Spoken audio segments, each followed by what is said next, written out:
தூங்குவது, காலை நேரத்தில் தூங்குவது. காலையில் யார் தூங்குறாங்களோ அவர்களுடைய வாழ்க்கையில் பர்க்கத்தை அவர்கள் எதிர்பார்க்கவே முடியாது.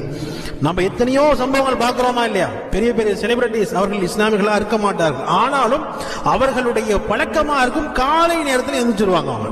அப்ப ஃபஜ்ருடைய நேரத்தில் பரக்கத் இருக்கிறது. ரசூல் ஸல்லல்லாஹு அலைஹி வஸல்லம் சொன்னாங்க இல்லையா, ஃபஜ்ருடைய நேரத்தில் பரக்கத் இருக்கிறது. அந்த ஃபஜ்ருடைய நேரத்தில் தூங்கவே கூடாது.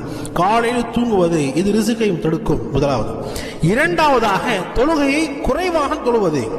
5 நேர தொழுகையில வெறும் 2 தொழுகை தொழுகிறது, ஃபஜர் மட்டும் தொழுகிறது, அல்லது அசர் மட்டும் தொழுதுக்கிறது, அல்லது இஷா மட்டும் தொழுதுக்கிறது, அல்லது மக்ரிப் மட்டும் தொழுதுக்கிறது.